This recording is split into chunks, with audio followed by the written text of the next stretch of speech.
ये है Nokia N86। इस फ़ोन को नोकिया ने लॉन्च किया था 2008 में। तो ये उस समय का नोकिया का एक फ्लैगशिप फ़ोन था। इस फ़ोन के साथ 2 फ़ोन लॉन्च हुए थे, नोकिया N97 और ये N86। तो N97 एक फुल टच स्क्रीन फ़ोन था और ये वाला एक कीपैड फ़ोन था। और N सीरीज़ के फ़ोन अगर आपको नहीं पता है तो ये इंटरटेनमेंट बेस्ड फ़ोन होते थे और इनमें सभी इंटरटेनमेंट के फीचर्स दबा के नोकिया ने दिए थे। तो बात करें इस फ़ोन की तो ये है इसके पहले इसके डिज़ाइन के बारे में बात करते हैं। तो यहाँ पे फ्रंट में हमें देखने को मिलती थी 2.6 इंचेस की एमोलेड स्क्रीन। जी हाँ, 2008 में नोकिया ने अपने कीपैड फ़ोन में एमोलेड स्क्रीन दिया था, जो कि आज लोगों को पता चला कि एमोलेड स्क्रीन की क्वालिटी क्या होती है, पर नोकिया ने बहुत पहले ही इस टाइप के डिस्प्ले अपने फ़ोन में दे दिए थे। बड़े आगे तो यहाँ पे फ्रंट कैमरा है, एयर पीस है और ये लाइट सेंसर है। यहाँ पे नोकिया की ब्रांडिंग और N86 का इम्बोस किया हुआ है। तो बड़े यहाँ पे नीचे तो ये डी पैड, लेफ्ट सॉफ्ट की, राइट सॉफ्ट की, मेन्यू बटन जो कि सिंगल के लिए मेनली यूज़ होता है S60 सीरीज़ में, कॉल पिकअप, कॉल एंड और डिलीट बटन। बड़े साइड की तरफ यहाँ पे वॉल्यूम ब्रोकर और फर्स्ट लाउड स्पीकर और सेकंड लाउड स्पीकर, ये कैमरा कैप्चर की। और लेफ्ट की तरफ यहाँ पे लॉक अनलॉक बटन है, जिससे स्लाइड करके फ़ोन को लॉक और अनलॉक भी कर सकते हैं। ऊपर की तरफ यहाँ पे power button, 3.5mm audio jack, micro USB port और उसी के बाजू में एक चार्जिंग इंडिकेटर LED भी थी। ये फ़ोन चार्ज हो रहा है यानी इस LED से पता चलता था। नीचे की तरफ यहाँ पे कवर को ओपन करने के लिए इंडेंट है, लैनियार्ड पोर्ट है। सो बात करें बैक में, तो बैक में मिल रहा है एक 8 मेगापिक्सल का auto focus camera, dual LED flash. और यहाँ पे किक स्टैंड भी था इस फ़ोन के अंदर, और किक स्टैंड का भी एक बहुत यूनिक फीचर था जिसके बारे में अभी आगे चल के मैं बात करूँगा। एमोलेड स्क्रीन होने का सबसे बड़ा बेनिफिट, इस फ़ोन में हमें ऑलवेज ऑन डिस्प्ले भी मिलता था, बट ये पूरे टाइम के लिए कंटिन्यू नहीं चलता। बट एमोलेड स्क्रीन होने की वजह से यहाँ पे ऑलवेज ऑन डिस्प्ले फीचर मिला था। यहाँ पे इस बटन में ब्रीथिंग लाइट भी थी, ये अभी थोड़े टाइम में चलेगी। ये मैं आपको दिखा दूँ, ये देखिए इस तरह की ब्रीथिंग लाइट इफेक्ट यहाँ पे मिलता है। और यहाँ पे चार्जिंग लगाते हैं, यहाँ पे आप देख सकते हैं फ़ोन चार्ज हो रहा है, तो यहाँ पे चार्जिंग LED भी चल रही है। तो बढ़ते हैं आगे। और ये फ़ोन बहुत ही बेस्ट डिज़ाइन के साथ में आया था, जहाँ पे नोकिया ने डुअल स्लाइड डिज़ाइन दिया था फ़ोन के अंदर। जैसे कि अगर आप नीचे की तरफ स्लाइड करते हैं तो यहाँ पे इस फ़ोन के अंदर म्यूज़िक कंट्रोल और गेमिंग कंट्रोल बटन मिल जाते हैं। और ऊपर की तरफ स्लाइड करते हैं, यहाँ पे आपको न्यूमेरिक कीपैड वगैरह सब सामने मिल जाते थे। अब आप सोच रहे होंगे बार बार ये क्यों चालू हो रहा है, बिकॉज यहाँ पे मैंने बहुत सारे ऐप को एक साथ ओपन करके रखा, जैसे कि आप ये देख सकते हैं इतने सारे ऐप ओपन हैं। और इस फ़ोन का सबसे खास बात ये थी कि आप जिस भी ऐप को ओपन कर रखे हो, आपने जहाँ पे रोका हुआ है वो ऐप आपको वहीं मिलेगा। जैसे यहाँ पे म्यूज़िक प्लेयर मैंने ओपन किया, और अगर मैं यहाँ पे गेम को ओपन करता हूँ तो गेम ओपन करते आप देखिए गेम में गेम प्ले मोड पे था और गेम प्ले मोड पे ही रुका हुआ है। वापस निकलते बाहर और एक दूसरा ऐप ओपन कर रहे हैं, जैसे कि ये वाला गेम। इसीलिए मैं रीज़न पे आप बार बार सोच रहे होंगे कि यही चीज़ चालू हो रही है, तो यही था। तो मैंने एक्चुअली दिखाने के लिए इन सब ऐप्स को लोड करके रखा था ताकि आपको बिकॉज अभी आजकल के एंड्रॉयड फ़ोन भी इतने केपेबल नहीं है जितना एक 2008 का फ़ोन केपेबल था मल्टीटास्किंग में। जैसे मैं सेटिंग ओपन करता हूँ तो मैंने सेटिंग को जहाँ पे रोक के रखा है वहीं पे है, और दूसरा ऐप ओपन कर रहा हूँ मैसेजिंग। तो मैसेजिंग आप देख सकते हैं यहाँ पे है, क्योंकि अगर मेन स्क्रीन मैसेज का ये होता था, बट मैं यहाँ पे रुक के रखा था। तो आप ये देख सकते हैं इतना कम MB रैम, इस फ़ोन के अंदर 128 MB रैम थे, फिर भी ये इतने सारे ऐप्स को एक साथ होल्ड कर पा रहा है। देखिए मुझे बार बार किसी लिए ऐप को ज़्यादा ओपन करने की ज़रूरत नहीं पड़ रही, मैं जहाँ पे उस ऐप को होल्ड करके करता हूँ वहीं पे खुल रहा है। तो ये बहुत खास बात थी S60 सीरीज़ की, जो कि आज के एंड्रॉयड स्मार्टफोन या आईफोन भी नहीं कर पाता है। तो सबसे पहले हम बात करेंगे इसकी म्यूज़िक कीज़ के बारे में। फिर जैसे मैं इसे स्लाइड डाउन करता हूँ तो आप देख सकते हैं फ़ोन लाइट्सकेप मोड पे आ गया, और मैं म्यूज़िक कोई भी बटन दबाऊंगा तो ये म्यूज़िक देखिए प्ले हो गया, यहाँ पे आप देख सकते हैं। और मैं फिर से दबाऊंगा पॉज हो जाएगा, और इसे दबाते ही स्टॉप हो जाएगा। और इस बटन को प्रेस करते आप नेक्स्ट फॉरवर्ड सॉन्ग ओपन कर सकते हैं। जैसे मैं फिर से प्ले पॉज दबाता हूँ, प्ले हो गया। मैं नेक्स्ट बटन दबाया, नेक्स्ट म्यूज़िक प्ले हो गया। वापस से नेक्स्ट बटन दबाते हैं नेक्स्ट म्यूज़िक पे, और प्ले पॉज कर सकते हैं, स्टॉप कर सकते हैं। वापस यहाँ पे म्यूज़िक प्लेयर में जाके यहाँ पे आपको फिर से दिखाता हूँ, ये देखिए ये प्ले हो गया। नेक्स्ट दबाया, नेक्स्ट सॉन्ग ओपन हो गया। और ये दूर स्पीकर फ़ोन है, जैसे मैंने आपको बताया लेफ्ट और राइट स्टीरियो स्पीकर्स थे इस फ़ोन के अंदर। तो करते हैं इसको बंद और बढ़ते हैं आगे। तो आगे कुछ ऐसे एक यूनिक फीचर इस फ़ोन में था, जैसे कि आज के टाइम में हम वॉइस कमांड यूज़ करते हैं, जिसके लिए हमारे फ़ोन में नेट या वाईफाई कनेक्ट होना ज़रूरी है। तो मैं पहले तो इस फ़ोन का वाईफ़ाई बंद कर देता हूँ, ताकि आपको दिखा सकूँ कि बिना नेट के भी इस फ़ोन के अंदर आप वॉइस कमांड यूज़ कर सकते थे। सोचिए 2008 में इस फ़ोन के अंदर वॉइस कमांड आता था, और वो भी बहुत ही यूनिक कमांड का। मैं आपको करके दिखाता हूँ। जैसे मैं फिलहाल इन सब ऐप्स की वजह से यहाँ पे नेट और वाईफ़ाई कनेक्टेड था, तो आप देख सकते हैं अभी बंद हो गया है। तो अब मैं आपको दिखाता हूँ वॉइस कमांड इसका कितना पावरफुल है। म्यूज़िक प्लेयर, देखिए यहाँ पे जैसे मैंने म्यूज़िक प्लेयर बोला, तो ये प्लेयर से रिलेटेड सभी ऐप तो, और यहाँ तक कि ये अगर आप किसी भी ऐप पे होल्ड में रहते हो, ये उसे चालू भी कर देगा। तो दूसरा भी और एक दिखाता हूँ आपको, सेटिंग्स। देखिए मैंने सेटिंग बोला, ये ऑटोमेटिक सेटिंग को सामने ले आया। मीन्स अगर आपको कुछ भी सर्च करना हो या कुछ ऐप ओपन करना हो, तो आप उस टाइम पे इस फ़ोन में सिर्फ बोल के कर सकते थे। सोचिए उस टाइम पे टेक्नोलॉजी कितनी एडवांस और कितनी यूनिक थी। बाकी आगे बढ़ने से पहले मैं बता दूं कि इस फ़ोन के ऊपर मैंने एक गेमिंग वीडियो भी बनाया हूँ, और इस फ़ोन को मैंने परचेस किया है alibaba.com से, जिसका आपको आई बटन यहाँ पे मिल रहा होगा। दोनों ही वीडियोज़ का एक करके दोनों का आई बटन आपको मिल जाएगा। तो उन वीडियो को भी जाके देखिएगा कि 2025 में मैंने इस फ़ोन को alibaba से कैसे मंगाया। तो चलिए बढ़ते हैं आगे। तो इतना ही नहीं, ये ड्यूल स्लाइडर इसका यूनिक नहीं था, इसका ये जो स्टैंड है किंग स्टैंड, वो भी यूनिक था। अगर मैं इसे ओपन करता हूँ, आप देख सकते हैं डायरेक्टली ये फ़ोन मेरा मीडिया कंट्रोल में से है। आप देख सकते हैं गैलरी में आ गया है फ़ोन। ऐसे मैं इस स्टैंड को ओपन करता हूँ, उस स्टैंड के ऊपर आप अलग अलग शॉर्टकट भी सेट कर सकते हैं। जैसे मैं इसे बंद कर देता हूँ, तो आपको मैं इसके अंदर एक अलग शॉर्टकट भी सेट करके दिखाता हूँ। तो यहाँ पे आप स्टैंड के अंदर अलग अलग शॉर्टकट सेट कर सकते थे। अभी तो मैंने गैलरी सेट किया हूँ, तो दूसरा आपको और एक शॉर्टकट सेट करके दिखाता हूँ। यहाँ पे मैं जाना है सेटिंग में, जनरल, पर्सनलाइज के अंदर आप यहाँ देख सकते हैं वॉइस कमांड, जो कि अभी भी मैंने आपको करके दिखाया है। तो किक स्टैंड के अंदर हमें अलग अलग ऐप सेट करने का ऑप्शन मिल जाता है। अभी जैसे मैं यहाँ पे म्यूज़िक प्लेयर सेट कर देता हूँ और मैं बाहर आ जाता हूँ, तो जस्ट मैं किक स्टैंड ओपन करूँगा इस फ़ोन का, तो यहाँ पे फ़ोन के अंदर म्यूज़िक प्लेयर ऑटोमेटिक स्टार्ट हो जाएगा। ये देखिए किक स्टैंड मैंने ओपन किया और म्यूज़िक प्लेयर स्टार्ट हो गया। जस्ट आप इसे फ़ोन को होल्ड करके किक स्टैंड के ऊपर रख के अपनी म्यूज़िक वीडियो या फ़ोटोज़ को इंजॉय कर सकते हैं। तो बढ़ते हैं आगे, और भी कुछ यूनिक फीचर इस फ़ोन के मैं आपको दिखाता हूँ। जैसे कि यहाँ पे नोकिया ने ऑलरेडी इस फ़ोन के अंदर मैंने देखा ब्लूटूथ, वाईफाई और डिवाइस मैनेजर वगैरह सब कुछ दिया हुआ है। आगे बढ़ें तो यहाँ पे प्रोफाइल्स, अलग अलग प्रोफाइल सेट करने का ऑप्शन है। जनरल, साइलेंट, अलग अलग प्रोफाइल, फ़ोन सेटअप वगैरह। 3D म्यूज़िक, 3D ट्यून्स भी यहाँ पे दिए थे। अभी फ़िलहाल फ़ोन के अंदर सिम नहीं लगा हुआ है, जिसकी वजह से हम 3D ट्यून का इफेक्ट नहीं देख पाएंगे। तो यहाँ पे अलग अलग टाइप के 3D इफेक्ट भी दिए हुए थे उस टाइम पे, जो कि आज के किसी भी फ़ोन में हमें इस टाइप के फीचर नहीं देखने मिलते हैं। और 2008 में यहाँ पे सॉफ्टवेयर अपडेट का भी फीचर मिलता था कि आप इस ऐप के थ्रू अपने फ़ोन का पूरा सॉफ्टवेयर इंस्टॉल कर सकते हैं, मतलब अपडेट कर सकते थे। स्पीच भी दिया हुआ है। अभी यहाँ पे जैसे मैंने बताया कि वॉइस कमांड, तो वॉइस कमांड जो वो बोल रहा था उससे भी हम अलग अलग सेट कर सकते थे। फिर यहाँ पे हम आते हैं ऑफिस में, तो ऑफिस में यहाँ पे फाइल मैनेजर, क्विक ऑफिस भी मिलता है। क्विक ऑफिस यहाँ पे आप इस फ़ोन के अंदर PowerPoint presentation, Excel sheet, Word document वो सब ओपन कर सकते थे या एडिट भी कर सकते थे। तो ये इस फ़ोन में एक यूनिक फीचर था। और यहाँ पे कंडेंसी कन्वर्टर, जिप का एप्लीकेशन भी इनबिल्ट मिलता था। यहाँ पे एक मैसेज रीडर भी हमें इनबिल्ट मिलता था। अगर इसे हम ओपन करते हैं और फ़ोन के अंदर कोई भी मैसेज है, तो ये उसे रीड करके दिखाता है। तो अभी फ़िलहाल ये नहीं है कि तो मैसेज नहीं है फ़ोन के अंदर, तो उसे रीड नहीं कर पाएगा।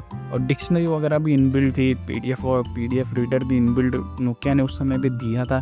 तो ये बहुत ही यूनिक फीचर हो जाते थे। इस फ़ोन को मैंने फ़िलहाल हैक किया हूँ, तो यहाँ पे आप देख सकते हैं हैक का एक फ़ोल्डर बना है।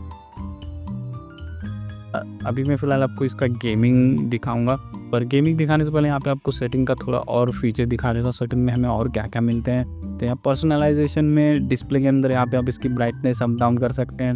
और यूके के एमोलेड डिस्प्ले तो बहुत ही यूनिक डिस्प्ले था उस समय के हिसाब से। बड़े आगे यहाँ पे स्टैंड बाय मोड जो ये शॉर्टकट्स आपको दिख रहे हैं यहाँ पे स्टैंड बाय में, तो इसे अलग अलग सेट किया जा सकता था वर्टिकल, हॉरिजॉन्टल, अलग अलग स्टाइल में। थीम, स्टैंड बाय थीम जैसे मैंने बताया, देखिए बेसिक अभी फ़िलहाल ये हॉरिजॉन्टल पे सेट है, तो हॉरिजॉन्टल दिखा रहा है। ईमेल नोटिफिकेशन भी आप ऑन ऑफ कर सकते थे, मतलब आपको डायरेक्टली स्क्रीन पे ही ईमेल्स वगैरह दिखाता। और ये जो टून्स यहाँ पे वॉल्यूम, रिंगटोन वगैरह सब अलग अलग सेट किया जा सकता था। फिलहाल ये नहीं बज रहा है क्योंकि यहाँ पे वॉल्यूम थोड़ी कम सेट की हुई है। वॉल्यूम थोड़ा बढ़ाता हूँ और आपको इसका नोकिया ट्यून सुनाता हूँ एक बार।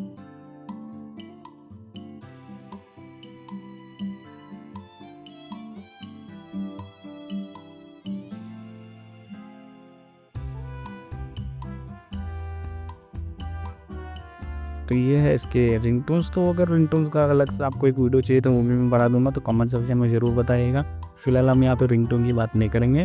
अब बढ़ते हैं आगे। तो यहाँ पे अलग अलग सेटिंग दिए हुए थे टून्स वगैरह सेट करने के लिए, थीम्स भी, जहाँ पे उस समय ने नोकिया ने थीम्स का भी ऑप्शन दिया था। जैसे आप देख सकते हैं, अगर मैं अलग अलग टाइप के थीम्स भी सेट कर सकता हूँ। जैसे मैं यहाँ पे अगर वाइट थीम अप्लाई करता हूँ तो ये लेके पूरा फ़ोन वाइट हो गया, यहाँ पे पूरा का पूरा थीम चेंज हो गया, देख सकते हैं। तो बहुत यूनिक तरह से थीम वगैरह चेंज होते थे। तो वापस मैं थीम को नॉर्मल कर देता हूँ, बिकॉज ये ब्लैक थीम एमोलेड स्क्रीन पे, मतलब ब्लैक वॉलपेपर और ब्लैक कलर एमोलेड स्क्रीन पे बहुत बेटर लगते हैं। करते हैं बैक। फिर यहाँ पे आप मेन्यू व्यू भी चेंज कर सकते थे। जैसे मैं यहाँ पे मेन्यू व्यू चेंज करता हूँ हॉट स्टाइल में। तो जैसे यहाँ पे मैंने मेन्यू आऊँगा तो आप ये देख सकते हैं, मेन्यू एकदम 3D डिज़ाइन में चेंज हो गया थोड़ा। हाँ, ये रहा, मैं एक्चुअली लेफ्ट राइट दबा रहा था, जबकि इसमें ऊपर नीचे दबाना था। तो देख सकते हैं कि कैसा मेन्यू स्टाइल अब हम चेंज कर सकते थे। वापस जाता हूँ सेटिंग में, सेटिंग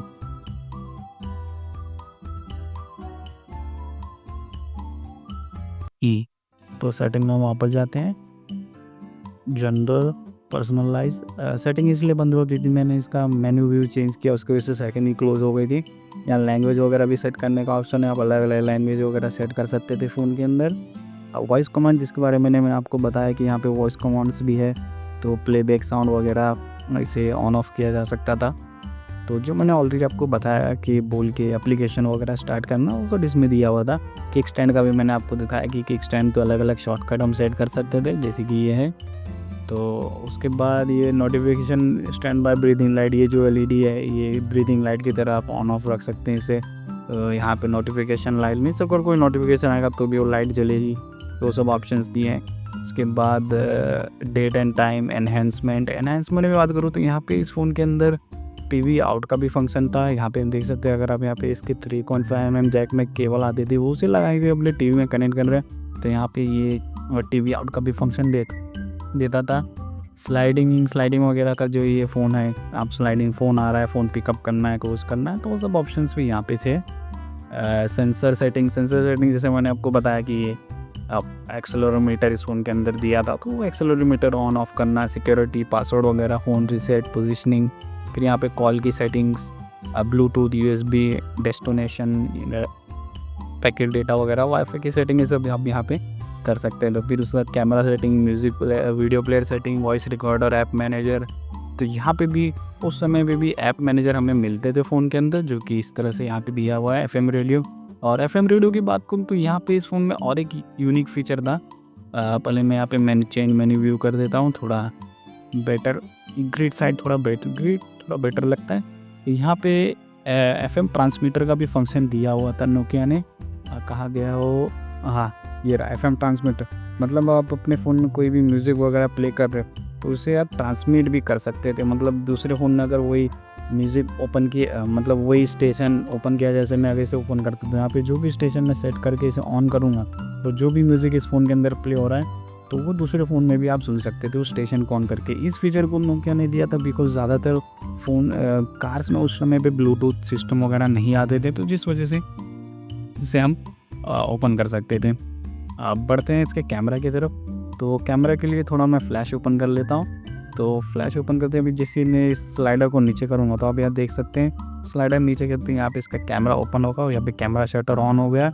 यहाँ पे हमारे पास बहुत ही यूनिक कैमरा के फीचर्स मिलते थे, जैसे इसमें थोड़ा फ्लैश बंद कर लूँ, इसमें अलग अलग modes, camera mode, flash on off करना, और ये सब मोड यहाँ पे मिलते थे। फिलहाल यहाँ पे ये फोकस कर रहा है, कैमरा कैप्चर नहीं कर रहा बिकॉज मैंने गलती से इस बटन को डैमेज कर दिया, जिसकी वजह से ये सिर्फ फ्लैश मीन्स फोकस ही कर पा रहा है, कैप्चर नहीं कर पा रहा है।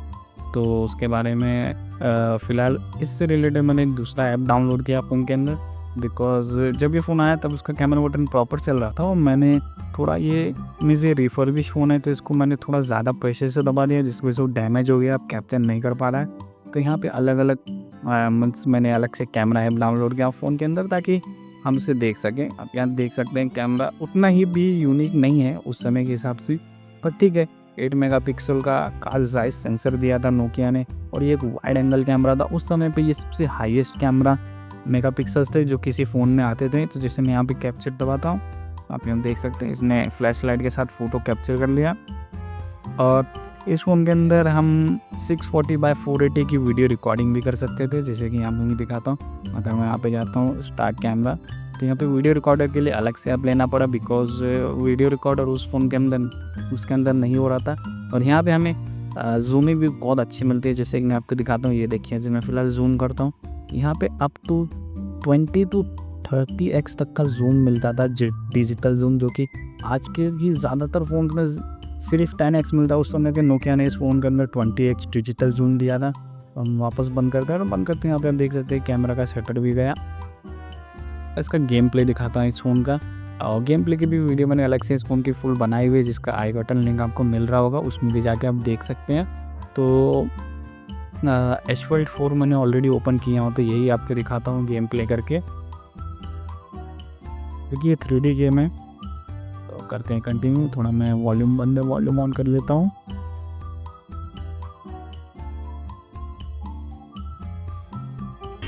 तो आपको छोटा सा गेम प्ले दिखाता हूँ इस फ़ोन का। बाकी मैंने फुल गेम प्ले वीडियो बनाया हो, तो उसे भी आप जाके देख सकते हैं। आई बटन में और डिस्क्रिप्शन में इस वीडियो का लिंक है। तो उस समय पे इस टाइप के गेम्स को बहुत ही हाई एंड माना जाता था, बिकॉज ये सब 3D गेम्स थे, और ज़्यादातर फ़ोन के अंदर इस टाइप के गेम्स नहीं आते थे, जो कि प्रीमियम मीन्स इस टाइप के ग्राफिक्स को PlayStation 1 के ग्राफिक्स से कंपेयर किया जाता था उस समय पे। यहाँ पे हमारी कार हो गई क्रैश। दूसरा गेम प्ले करते हैं।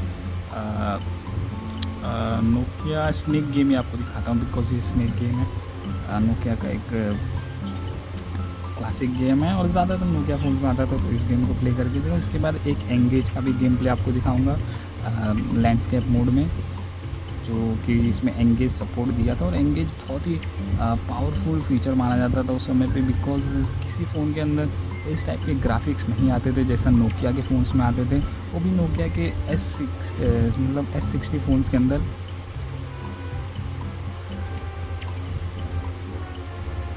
ये देख सकते हैं अलग अलग स्टाइल से हम इसे सेट कर सकते हैं, जैसे टॉप डाउन व्यू। तो टॉप डाउन व्यू बहुत ही फेमस है नोकिया के फ़ोन का। तो चलिए आपको एंगेज का भी एक गेम प्ले दिखाता हूँ। इसे फ़िलहाल मैं कर देता हूँ बंद, क्योंकि एंगेज एक बहुत ही यूनिक प्लेटफॉर्म था नोकिया के लिए, जो कि बहुत ही बेस्ट ग्राफिक्स प्रोवाइड करता था गेम्स के अंदर। तो मैं इस एंगेज को पहले ओपन करता हूँ और आपको दिखाता हूँ कि इसमें जो गेमिंग बटन्स दिए हुए हैं, उन जैसे ये गेमिंग बटन जो दिए हुए, ये कब और कहाँ यूज़ हो पाएंगे। तो एंगेज स्टार्ट हो रहा है, तो मैं फ़िलहाल लैंडस्केप मोड में चले जाता हूँ। ये गेम बार बार शुरू हो जाता है, इससे पहले बंद कर देते हैं।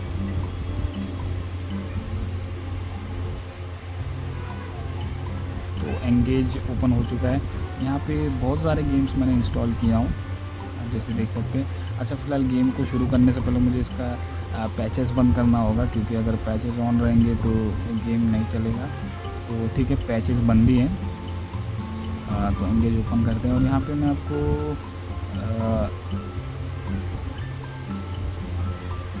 बाउंस गेम दिखाता हूँ, जो नोकिया का बाउंस गेम है।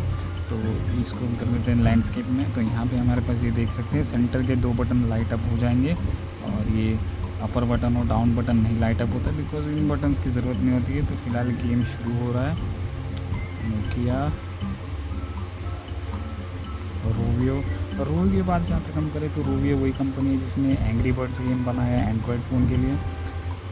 तो मैंने इस गेम को ऑलरेडी लैंडस्केप मोड पे सेट किया था, फिर भी ये पोर्ट्रेट मोड भी क्यों शुरू हुआ है। ठीक है, मैं पहले सेट करता हूँ और हम वीडियो को कंटिन्यू करते हैं।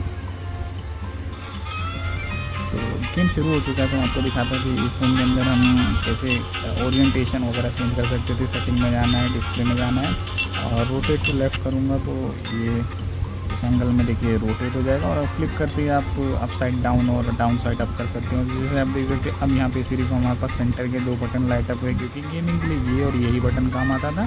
ये तो म्यूज़िक वगैरह प्ले पॉज करने के काम आता है। तो हम यहाँ पे करते हैं गेम को शुरू।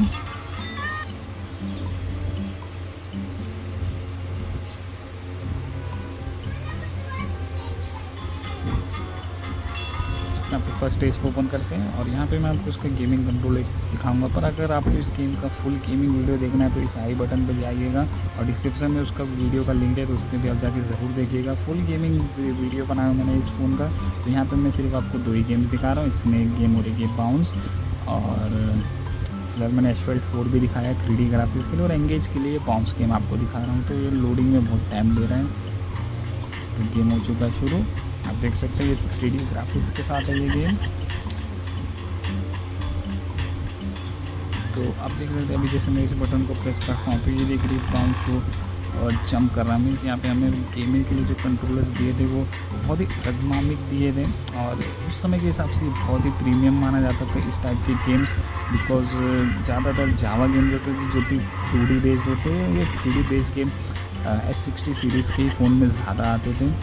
और यहाँ पे गेमिंग कंट्रोल देना हमारे बहुत ही बेटर था, बिकॉज यहाँ पे लगता था कि जैसे एक पूरा गेमिंग कंसोल हमारे हाथ में, बिकॉज हम दोनों हाथ का यूज़ करके गेम खेल सकते थे और वाइड एंगल में खेल सकते थे, क्योंकि ज़्यादातर फ़ोन सिर्फ पोर्ट्रेट मोड में ही गेम खिला सकते थे, जिसकी वजह से इसमें गेमिंग कंट्रोल नहीं थे। और इस फ़ोन के अंदर गेमिंग कंट्रोल होने की वजह से हम इसे लैंडस्केप मोड में भी खेल पा रहे हैं।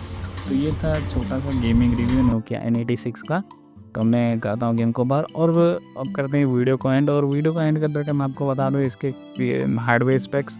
तो यहाँ पे हमें मिलता था बैक में 8 मेगापिक्सल का Carl Zeiss sensor dual LED flash के साथ, और साथ ही साथ ये फ़ोन के आते थे 128 MB के रैम, 128 MB के रैम। आप सोचिए 128 MB के रैम के अंदर भी इतने सारे ऐप्स अभी भी ये फ़ोन लोड करके रखा है जैसे मैं। और इस फ़ोन के अंदर आ रहा था 434 मेगाहर्ट्ज़ का CPU, जो कि डुअल CPU मैन था, जिसे डुअल कोर नहीं बोल सकते। यहाँ पे डुअल चिप थी CPU की इस फ़ोन के अंदर, जो कि इस फ़ोन को हैंग या लैग नहीं होने देती थी। तो ये था नोकिया N86 का छोटा सा रिव्यू 2025 में। पर अगर आपको बता दूं कि अगर आप इस फ़ोन को एक मेन फ़ोन बना के यूज़ करना चाहते थे, नहीं कर सकते, बिकॉज अब इस फ़ोन के अंदर इंटरनेट वगैरह नहीं चलता है। तो आप वाईफाई या इंटरनेट के वाईफाई या 3G के थ्रू इस फ़ोन के अंदर इंटरनेट भी यूज़ कर पाएंगे। अगर आपको कलेक्शन के लिए रखना है तो कलेक्शन के लिए इस टाइप के फ़ोन को यूज़ रख सकते हैं, पर इन फ़ोन को आप प्रॉपरली अब 2025 में नहीं यूज़ कर सकते हैं। तो ठीक है, फ़ोन की बैटरी भी ख़त्म हो गई है। तो वीडियो को करता हूँ यहीं पे एंड। और इस फ़ोन के लिए गेमिंग वीडियो और परचेस मैंने इसे किया अलीबाबा से, तो उस वीडियो को भी आप ज़रूर देखिएगा। और इस फ़ोन का रिव्यू जो मैं अभी आपको दिखा रहा हूँ आप इसीलिए ज़रूर देखिए, और वीडियो को लाइक शेयर और कमेंट ज़रूर कीजिएगा। और ये भी करता हूँ मैं एंड, और आपसे मिलूँगा नेक्स्ट वीडियो में।